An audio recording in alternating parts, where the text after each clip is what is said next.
Dear student, स्वागत है आपका आपके अपने यूट्यूब चैनल मेंटरॉइड एकेडमी पर।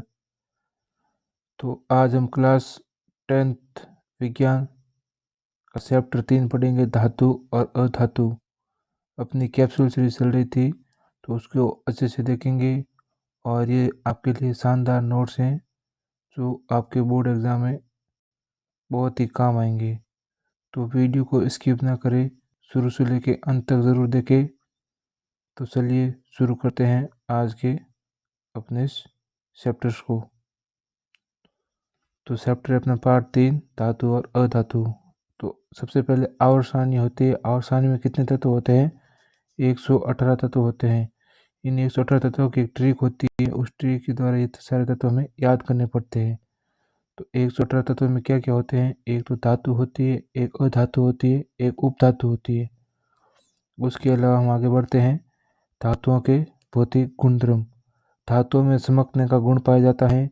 प्रकृति कैसी होती है? धातुएं कठोर प्रकृति की होती है। अपवाद कौन कौन से हैं? Na सोडियम, La लिथियम और के क्या होता है? पोटेशियम। फिर आता है अपना आघात वर्धनीयता, यानी कि पीट कर पतली चादर के रूप में परिवर्तित कर सकते हैं। तन्यता में क्या होता है? बारीक तार खींचे जा सकते हैं। सबसे ज़्यादा तन्य धातु सोना है, जिसके 1 ग्राम से लगभग 2 किलोमीटर लंबे तार खींचे जा सकते हैं। फिर बढ़ते हैं हम आगे की ओर। ध्वनिकता, यानी कि पीटने पर ध्वनि उत्पन्न करते हैं, जिसे सोनोरस कहा जाता है। फिर आता है छठा पॉइंट इसका, भंगुरता कैसी होती है? पीटने पर टुकड़ों में टूट जाते हैं। फिर 7 नंबर आता है इसका गलनांक, वो ताप जिस पर धातु गलना शुरू हो जाती है, गलनांक कहलाता है। फिर क्वथनांक किसे कहते हैं? वो ताप जिस पर धातु उबलना शुरू कर दे, वो क्या कहलाता है? क्वथनांक कहलाता है। फिर 9वां पॉइंट आता है विद्युत चालकता। धातुएं विद्युत की सुचालक होती है। अपवाद लेड यानी कि पीबी।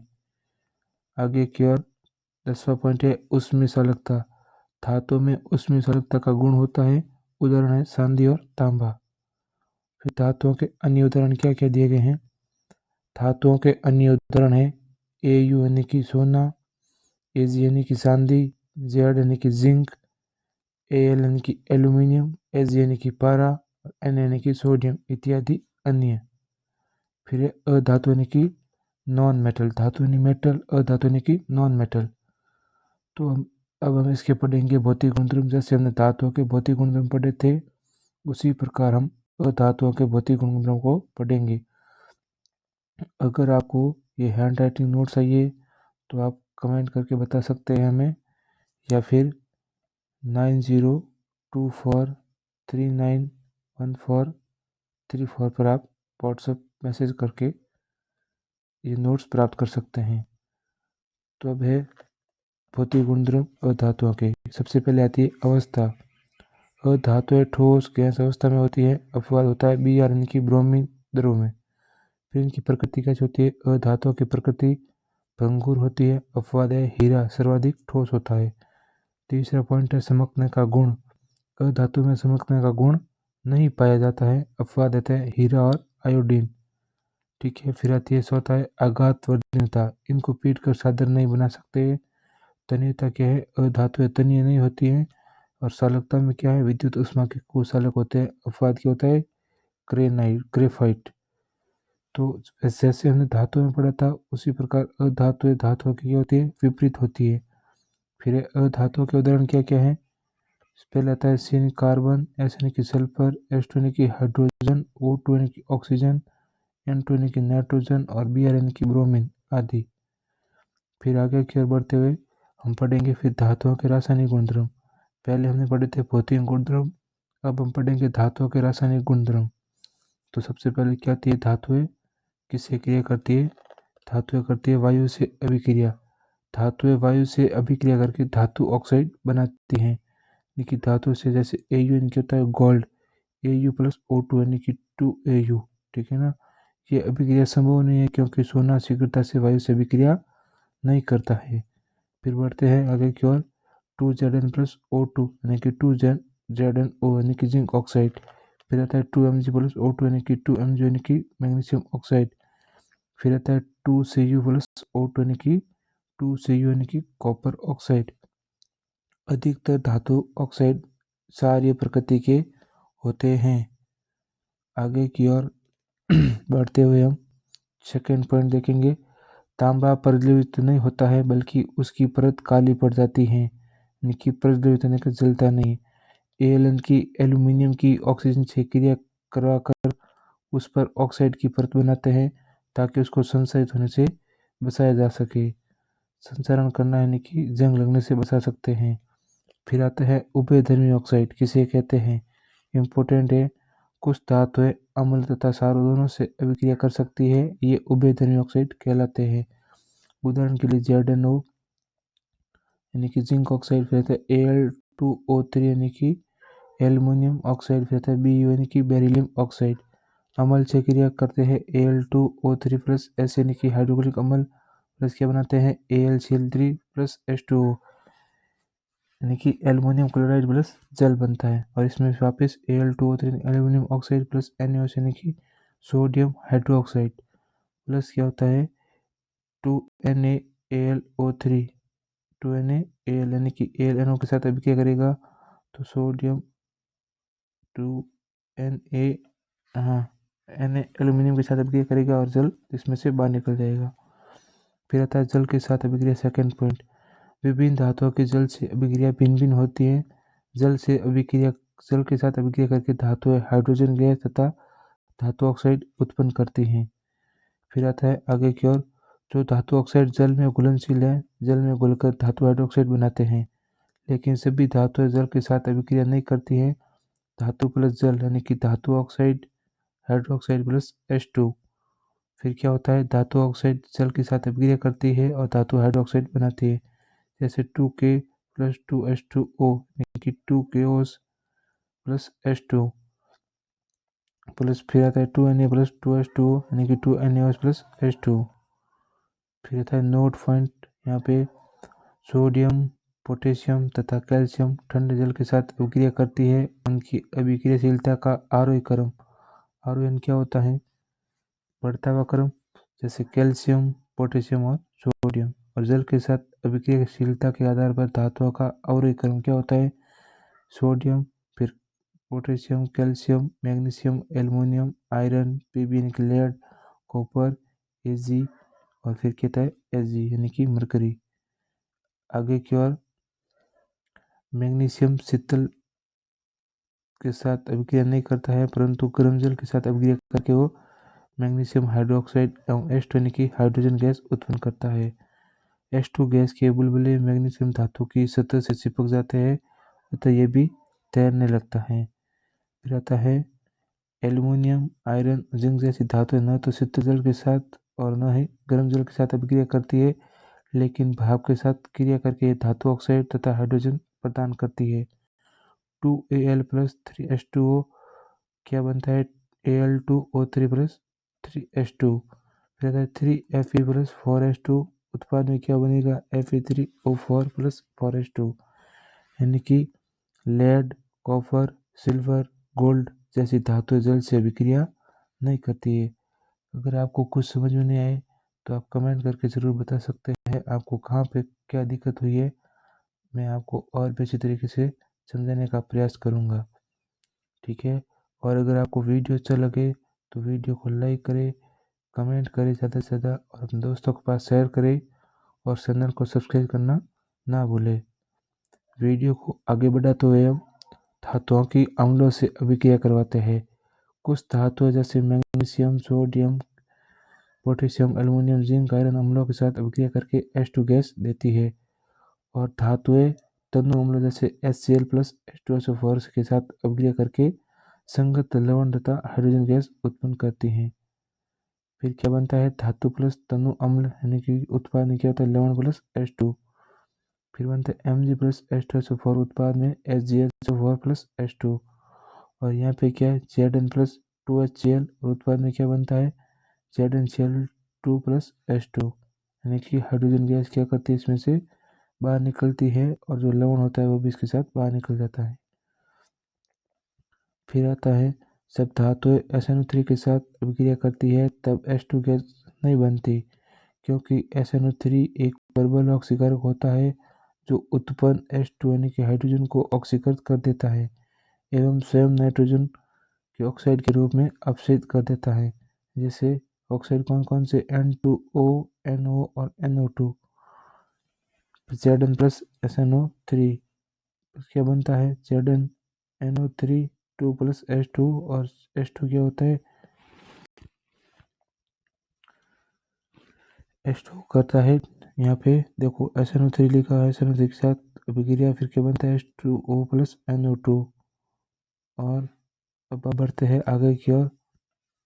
कम सक्रिय धातुएं जैसे Cu, Ag और Au अम्लों से क्रिया नहीं करती है। धातुओं की सक्रियता श्रेणी की दर H2 बनने की दर से निर्धारित की जा सकती है। H2 के बुलबुले की दर H2 बनने की दर से निर्धारित की जा सकती है। फिर आता है अम्लराज या एक्वारेजिया, बहुत ही इम्पोर्टेंट है ये अम्लराज या एक्वेरिया। एक मिनट, यहाँ पे थोड़ा सा गड़बड़ हो गया था। बढ़ते हैं आगे की ओर। ये सांद्र नाइट्रिक अम्ल SnO3 तथा हाइड्रोक्लोरिक अम्ल का मिश्रण होता है। यह अत्यंत संसारक तथा ऑक्सीकारक मिश्रण होता है। अम्लराज बनाने के लिए 3 भाग HCl तथा 1 भाग SnO3 मिलाया जाता है। इसका मिश्रण सोने, प्लेटिनम जैसी धातु को भी मिला सकता है। धातुओं की अन्य धातुओं से क्रिया किस प्रकार से होती है। अभिक्रियाशील धातु अपने से कम अभिक्रियाशील धातु को उसके लवण के विलयन से विस्थापित कर देती है। सक्रियता श्रेणी क्या होती है। सक्रियता श्रेणी वो सूची है जिसमें धातुओं की क्रियाशीलता को अवरोही क्रम में व्यवस्थित किया जाता है। फिर आता है वेरी इंपॉर्टेंट क्वेश्चन, सोडियम को केरोसिन में डुबोकर क्यों रखते हैं। सोडियम एक अत्यंत अभिक्रियाशील धातु है। ये सामान्य ताप पर भी नमी तथा ऑक्सीजन के साथ दृश्य अभिक्रिया करती है, किंतु केरोसिन के साथ कोई अभिक्रिया नहीं करती है। फिर बढ़ते हैं आयनिक यौगिक क्या है। आयनिक यौगिकों के गुणधर्म। आयनिक यौगिक ठोस एवं कठोर होते हैं। आयनिक यौगिकों के यहाँ पे गलनांक था शायद, वो क्वथनांक उस होते हैं। ये जल में घुलनशील है, किंतु केरोसिन या पेट्रोल जैसे कार्बनिक विलायकों में अघुलनशील है। ठोस अवस्था में आयनिक यौगिक विद्युत के सुचालक नहीं होते हैं, और द्रव अवस्था में आयनिक यौगिक विद्युत के सुचालक होते हैं। फिर आगे की ओर बढ़ते हैं भौतिक प्रकृति। देखो मैं फटाफट इसलिए पढ़ रहा हूँ, इसमें जो समझाने लायक हो वहाँ पे समझाऊंगा भी, लेकिन इस पार्ट में ज़्यादा थ्योरी है तो ये आपको खुद को याद करनी पड़ेगी। जब तक खुद समझ के याद नहीं करोगे तो संसार में कुछ करना संभव नहीं है।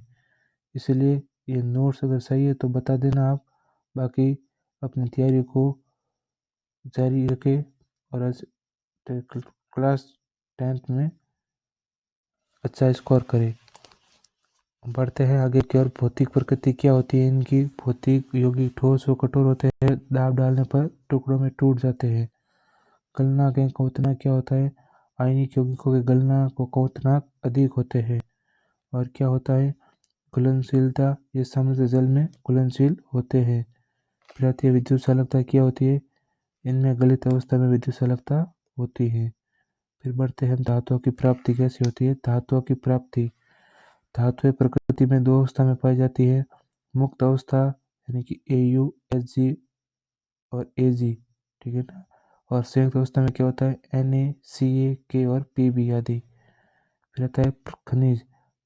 पृथ्वी में प्राकृतिक रूप से उपस्थित यौगिकों को खनिज कहते हैं। उदाहरण F यानी कि आयरन और Al यानी कि एल्यूमिनियम आदि। फिर होता है अयस्क। खनिजों में कोई विशेष धातु अधिक मात्रा में होती है जिसको निकालना लाभकारी होता है, ये अयस्क कहलाता है। अयस्क कहलाता है। खनिज तथा अयस्क में अंतर। सभी अयस्क खनिज होते हैं, परंतु सभी खनिज अयस्क नहीं होते हैं। फिर आता है धातु निष्कर्षण। धातु निष्कर्षण में क्या है, सांद्रित अयस्क से धातु प्राप्त करने की पूर्ण क्रिया को धातु का निष्कर्षण कहते हैं। अयस्क यानी कि अयस्क का सांद्रण किस प्रकार से क्या होता है देखते हैं आगे की ओर। देखो उस अभिक्रियाशील धातु, मध्य अभिक्रियाशील धातु और निम्न अभिक्रियाशील धातु।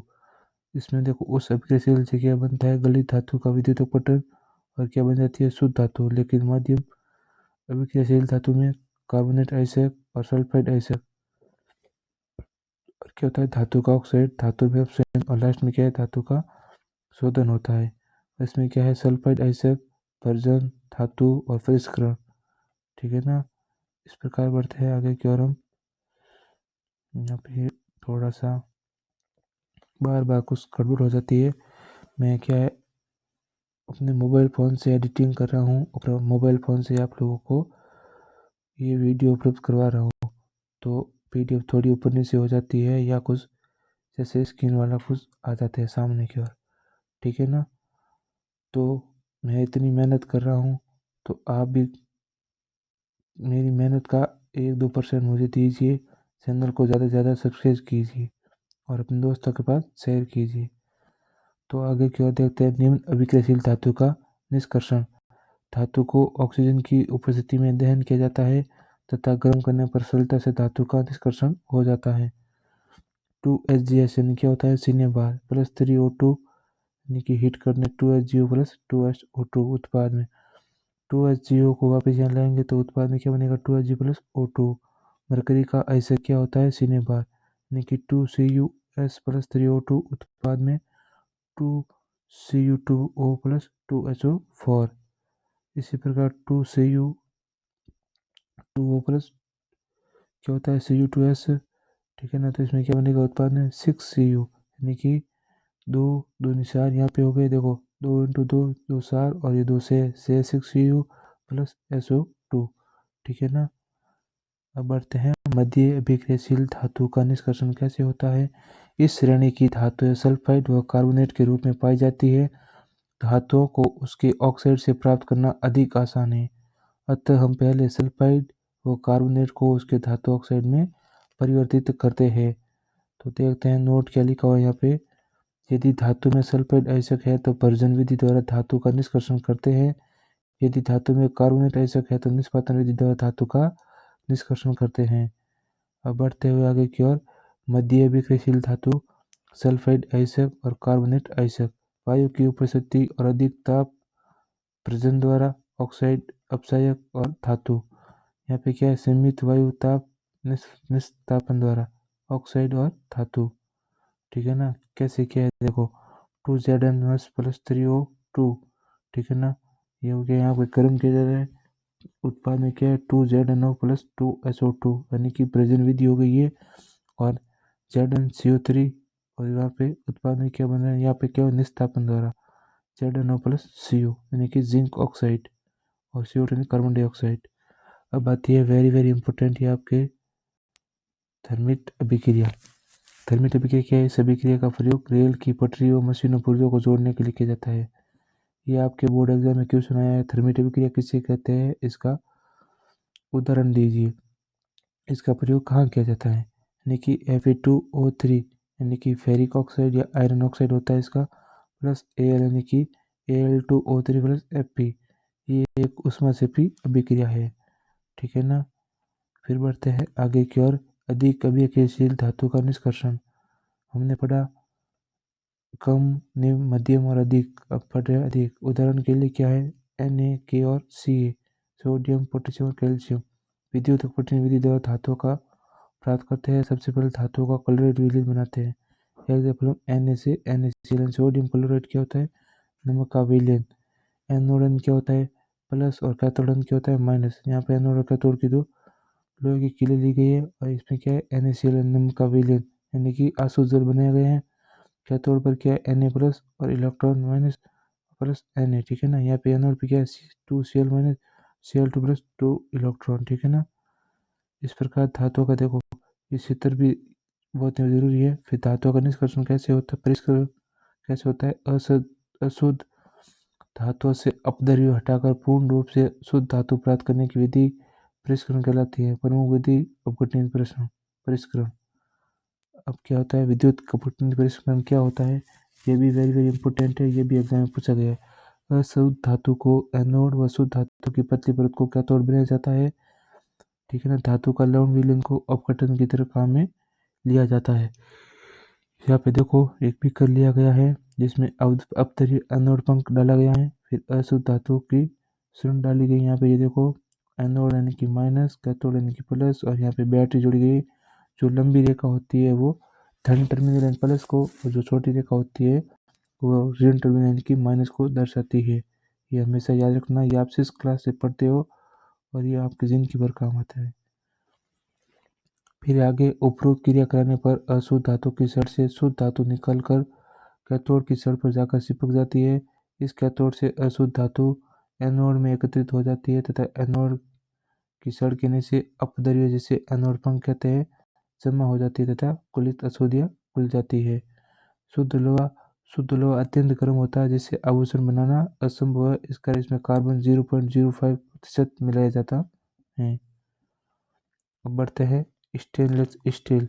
स्टील पर जल्दी से जंग न लगे इस कारण लोहा प्लस निकेल प्लस क्रोमियम मिलाकर स्टेनलेस स्टील बनाया जाता है। स्टेनलेस स्टील कैसे बनाया जाता है? लोहा प्लस निकेल प्लस क्रोमियम द्वारा। यानी कि इसकी ट्रिक क्या है?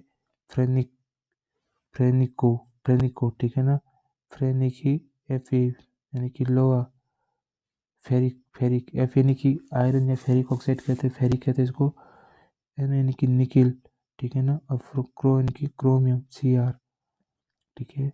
आगे की ओर बढ़ते हुए मिश्र धातु पढ़ेंगे। मिश्र धातु बहुत ही इंपॉर्टेंट है, दो या दो से अधिक समांगी मिश्र धातु कहलाती है। यहाँ पे भी आपको ट्रिक दी गई है।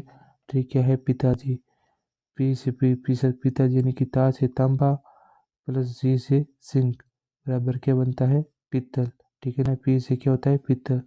और फिर क्या आता है? कांता आंटी के साथ, का से कासा ठीक है ना, फिर ता से तांबा यहाँ पे, फिर प्लस टी और देखो तांबा प्लस जिंक मिलते हैं तो बराबर क्या होता है? पित्तल। और तांबा प्लस टीन मिलते हैं तो हमें क्या प्राप्त होता है? कांसा। क्या होता है? कांता आंटी के साथ सोसाइटी में रहते हैं। ट्रिक क्या है? पिताजी कांता आंटी के साथ सोसाइटी में रहते हैं। सोने की शोल्डर सीन शीशा प्लस टिन ठीक है ना। ये आपका पार्ट कंप्लीट हो गया है। आज के लिए इतना ही, मिलेंगे हम नेक्स्ट वीडियो में। अगर आपको वीडियो अच्छा लगे तो वीडियो को ज़्यादा से ज़्यादा लाइक करें, ज़्यादा से ज़्यादा कमेंट करें और अपने दोस्तों के पास शेयर करें और चैनल को सब्सक्राइब करना ना भूलें। आपका एक सब्सक्राइब हमारे लिए बहुत मोटिवेशन रखता है, इसलिए हमारे चैनल से ज़्यादा जुड़े और हमें मोटिवेशन देते रहे। Thank you. आज के लिए इतना ही, मिलते हैं नेक्स्ट वीडियो में। धन्यवाद।